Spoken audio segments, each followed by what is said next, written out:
Without music, life would be a mistake. Those are the words of the philosopher Friedrich Nietzsche. Who's your favorite artist? Do you stream? Or are you old school and prefer to play vinyl? Well, today we are immersing ourselves in the world of song. Because behind your favorite tunes is a whole industry that is changing by the minute. I'm Stefanie Dekker, and welcome to The Stream.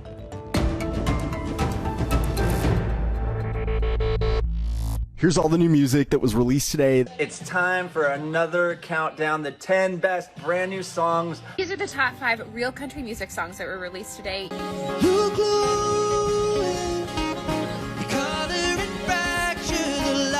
What died didn't stay dead. You're alive in my head. Thank you for coming together tonight.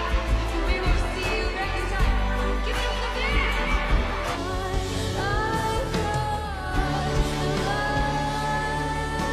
Between me and you, a lot of my favorite music lately has been coming from artists from the UK. What do you think of this Charlie XCX Taylor Swift beef? The what? Explaining the Kendrick Lamar and Drake beef.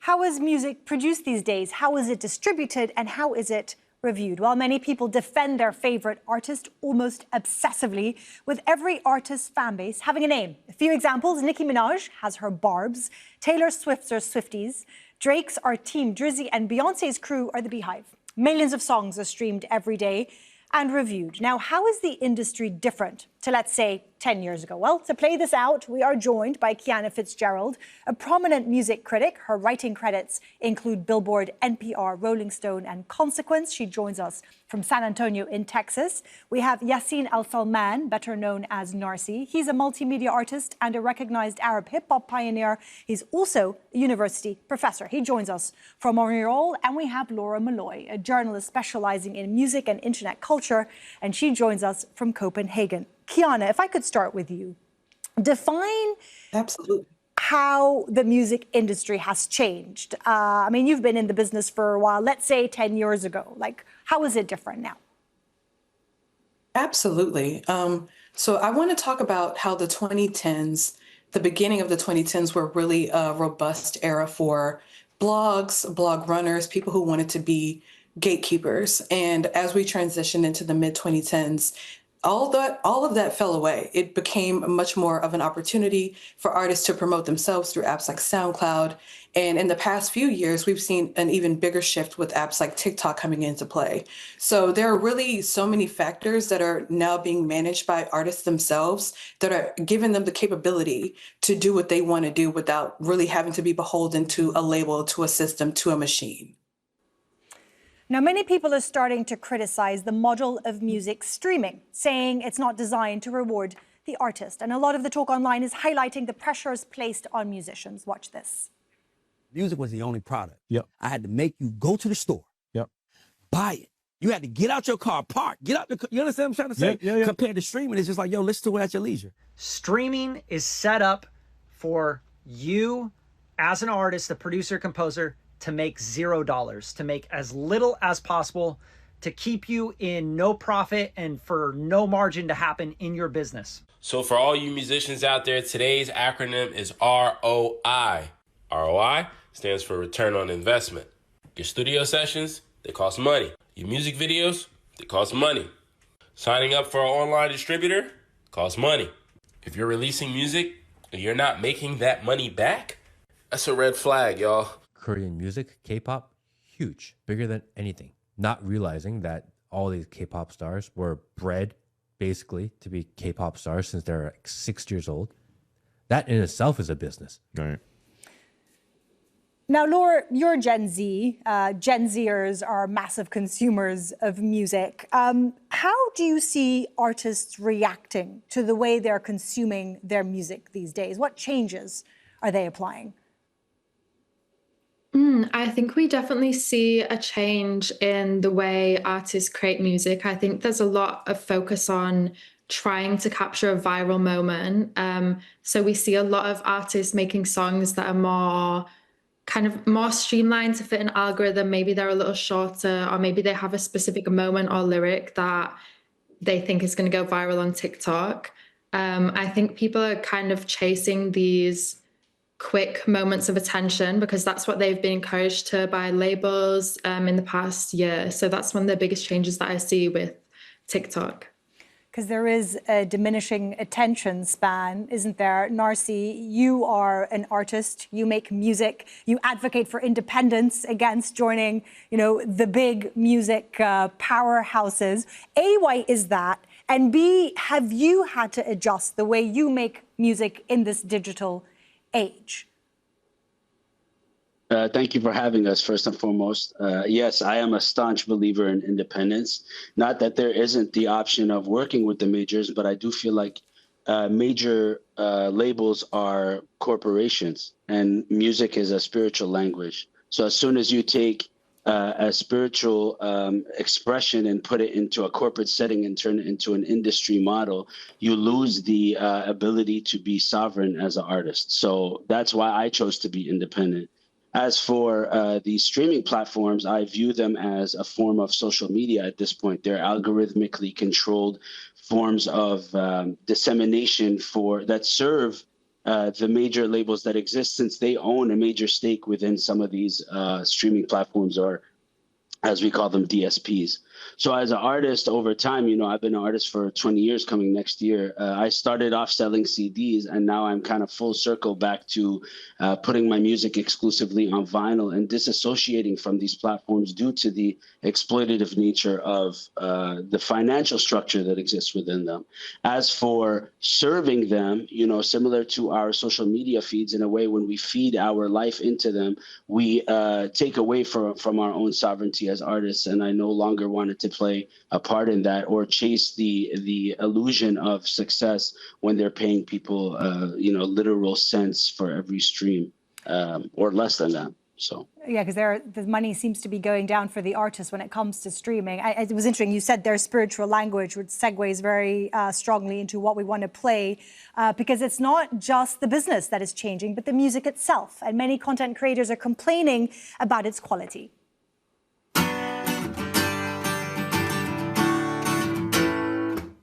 That sounds pretty good. I should write a song with that. Actually, there have been about 1 million songs written with those same 4 chords over the last 25 years. So I found out that the Beatles, out of their 27 #1 hits, only used it 1 time. Something has really changed with music. And I don't know if it's just me, but everything feels so boring. It feels like there's nothing fun to listen to. Everything is referencing itself or something that came out 10 years ago. And it just feels like genres are kind of just merging into one big music genre. I don't know what it is. Is everyone using the same packs, the same producers? Are we just losing the art? Kiana, I'm going to put that to you. Laura talked about it there, that artists are now chasing viral moments, getting a quick hit to go more the creative process. And I think, Narcy's saying it's a spiritual language. Music is so much to so many of us, isn't it? It really can be supportive, emotional. How would you describe how music is made these days? Have we lost that? If we look at like Aretha Franklin, Frank Sinatra, I mentioned the Beatles there. Do we have the same kind of music makers, creators today? I believe that we could have those same artists walking the earth today, but I believe that the tools that we have available are changing the way that those artists are interacting with music and the music making process. We're at a point where AI is rampant. All these tools, Suno, everything else that's come out onto the market has made it extremely easy for artists to plug something in and go and be able to be signed. Like there's an artist or a woman who made an artist named Zinnia Monet who signed a multi-million-dollar deal for an AI artist. So this is what we have in play today. People are able to make life-changing money just by plugging something into a program. So I think that artists are now having to contend with that new element that is now involved in the music making process. And I personally think that, artists are available and free to do exactly what they please. But it's about that tension between, do I take the easy route or do I do it the way that it was done, 20, 40, 100 years ago? Interesting. I was going to play this clip a little later in the show, but the AI conversation is an important one. Zanya Monet, as you heard there, is the latest name appearing on music charts. But if you're wondering who she is, you're excused because she's not a human being. She's an AI creation. Yes, you heard that right. And one label has already signed her, prompting many music producers to weigh in. Artists are worried about more and more AI songs dipping into the royalty pool on streaming services. So I'm going to give you the hard truth about AI. This tool is going to separate real artists from technicians. If you think about some of the most innovative and iconic artists of any generation, rarely are their technical abilities the things that are most celebrated. What is valued by the masses is the artist's visions. Narcy, I was listening to Zanya Monet when I was researching this show, and I have to say, I was like, this is not bad. But, you know, okay, the lyrics are being written by someone, but somehow it really made me uncomfortable. Like, how do you see AI now in music? Well, look, you know, we tend to look at the medium at face value, but what we have to start thinking is about the incremental presence of these things in our life. When the iPhone was first created, it was a fringe thing. And then as soon as, you know, a few years passed, many of us had the iPhone in our hand.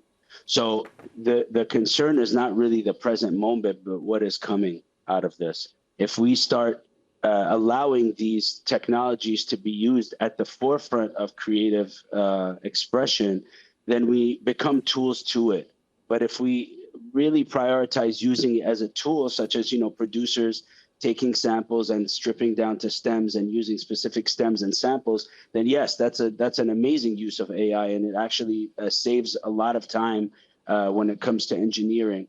But I don't think we should see these things as replacements for human beings. They should be extensions and uses within our creative practice as tools, as opposed to artists at the forefront. And then you have to also think about the people that are behind these technologies and what their intention is. You know, if you look at Spotify and the spaces that we upload our music to, and you look back into the business of the people that run them, such as Daniel Ek, you know that there's a direct machine tied to this that ties into the extension of our erasure as a people. So let's not allow AI to become a normal thing in our life. We have to kind of gatekeep how it comes into our creative process. I think that's very important. Laura, what is your reaction to that when it comes to AI? Because when they're streaming on Spotify at the moment, these platforms are not legally obliged to mark them as AI, right? So we don't know.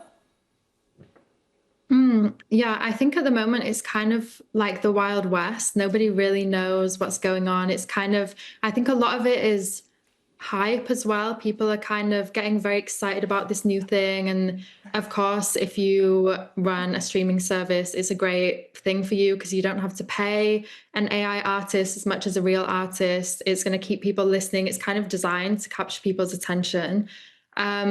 But I'm optimistic in that I don't think that it's going to last. I think at the moment there aren't really any regulations, but that's going to have to come in soon. And I think when streaming came about, artists weren't protected. They were kind of undercut in the end.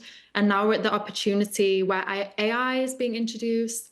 And I think we're at a point where we can not make the same mistakes that we made with streaming. We can actually give artists the power so that their work isn't taken advantage of to build AI models, and so that AI models aren't prioritized over them in streaming algorithms. I know a few streaming platforms have already done that, but I think we'll need the rest of the industry to really take action against AI so it doesn't become an issue.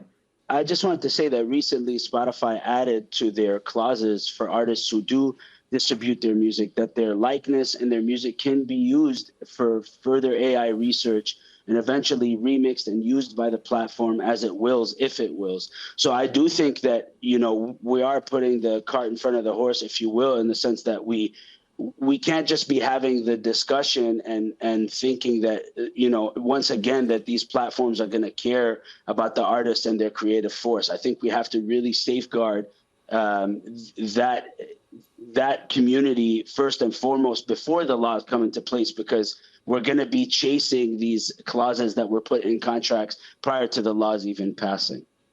It's a great point, because also these AI models are trained on artists' music. That is a creative process, and that is technically copyright, right? But if it's such a complicated, complex world, and it's moving so fast.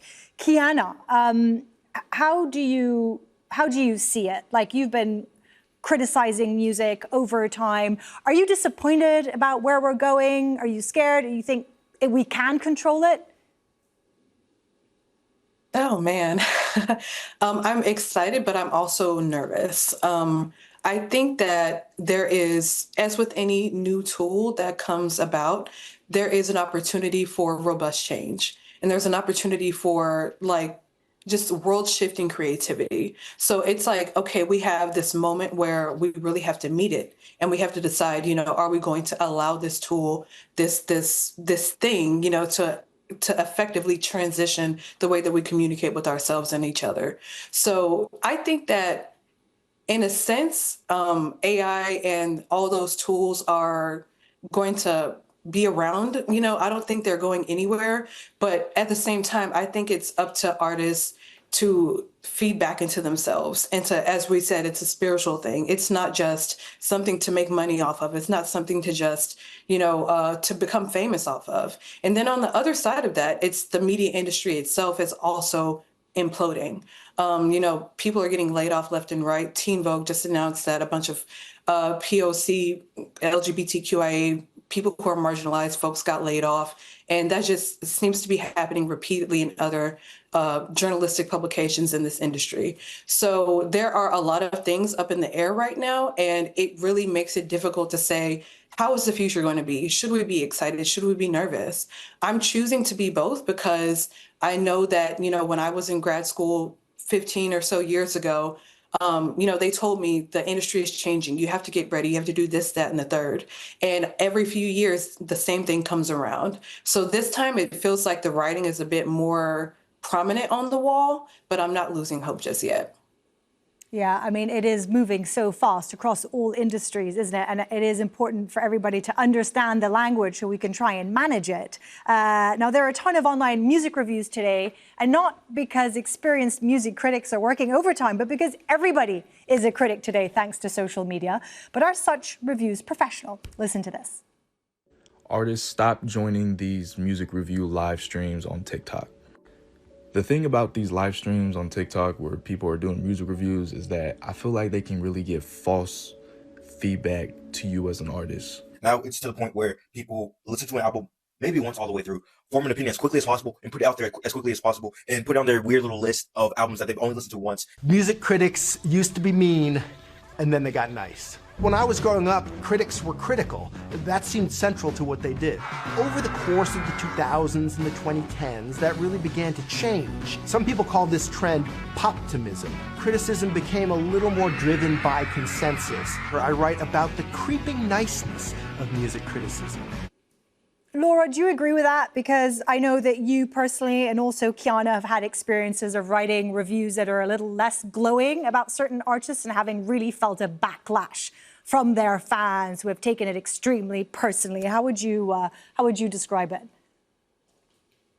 I definitely agree with what Kiana is saying about how just the journalism industry in general is changing. So I think that within that environment, it's definitely harder to be a harsh critic, because obviously there's less money, there's less opportunities. It's kind of like when you're about to face the brunt of a fandom. I can understand why a lot of people would think, why would I be completely honest? It's not how I feel, but I can understand why we've kind of gone down that path, because I think in the past, fans wouldn't have direct access to you as a critic, whereas now they can find out where you live and your family and friends. They can find out so much information about you. So I definitely think it's a strange environment to be a critic, definitely. Narcy, how do you see it? You're an artist. These days on TikTok, social media, anybody can get up there and say what they want about you, your music. Sometimes that goes viral. They don't necessarily have to be qualified. Like, how do you navigate this new world? Ironically, I don't. I think smart. We keep falling for the okie doke, like from the top of the chain to the bottom of the chain. We allow ourselves to fall into traps of thinking virality and public attention is the goal of the art, when really the goal of the art is to transmute reality and turn it into an emotional experience for people to connect with. So if you're looking at the top down, if you look at CEOs and owners of major labels in the industry, what is their intention? Their intention is the bottom dollar. And their intention is usually coded with arms deals and bigger corporate plays. And then you go down to these TikTokers who review music and become famous and start being represented by agencies. What is their intention? Is the top dollar. It's not the artist or the betterness of the artist. So I think like old music critics used to give, great feedback to the artist to think about, whereas now you can almost pay your way up to the top. And I think that none of this serves the art at all. And that is why, we have to really safeguard the art above anything. Kiana, you're a music critic. Like, what is your view? What it's like for you? Yeah, I think that this is such a touchy topic because, it's very obvious that we have people who are aspiring to just become famous. We have people who are putting themselves into positions so that they can make money, so that they can be alongside other celebrities at the Met Gala. They have visions and dreams for themselves. So, there may be people who are in it for the love of it. There is a content creator she goes by Elsie, not Elise. And she has interviewed a couple of people that I've aspired to interview already, people who work with Kendrick Lamar. So I'm someone who I see her working and I'm like, she's doing it the right way. She's in the mud. She's asking the right questions. She's not afraid to push back. That's a huge part of why one of her recent interviews went viral. It's because she was not afraid to push back on what the subject was saying. So I think that in general, there is space for people to have their voices heard. I know that a sense of belonging is a big driving factor of why people want to have their voices included and want their opinions out there. But ultimately, it comes down to what is your reason? Why are you here? And I know that for me, I became a music critic and a journalist because I wanted to provide context for people in their listening sessions, in their relational, understandings of music and artists. I wanted to be able to provide context for them and help them better understand what they were hearing. And I don't think the people that are picking up their phone just to do a 30-second video just to go viral, I don't think they're considering it in that way. Laura, you were talking in your pre-interview actually about how much music is released and so fast every week. Are we in a society now of overconsumption? We can't even really appreciate something because the next new ones are coming in already fast and furious. I definitely think that's true. I think one of the earlier videos that you showed where someone was saying they feel fatigue, they feel like music is very boring. I think that that's just a side effect of there being so much, that it's so overwhelming. But also, I guess that means that anyone can make music now. Like, it's easier than ever to get your voice out there and have your music heard, which can be very interesting. And I think that's where traditional music criticism actually has an opportunity to really shine right now, because there's so much. It's like, how do you decide what's worth listening to, or what's really interesting, or what maybe has more interesting story or background to it? And that's where music criticism can actually become more relevant again, just in a different way to its original function. Well, that is unfortunately all we have time for. We still had so many questions, but of course, music's so important to us and it's so key to keep it from the heart. Kiana, Narcy, and Laura, thank you so much for joining us today. And before we go, we want to hear from you. Do you have a comment about our show, or do you want to see us discuss a certain topic? Get in touch, because this is also your show and we're always open to your suggestions. Send us a message on our social media, that is AJ Stream, and we will check it out. From me and the entire Stream team, I'll see you soon.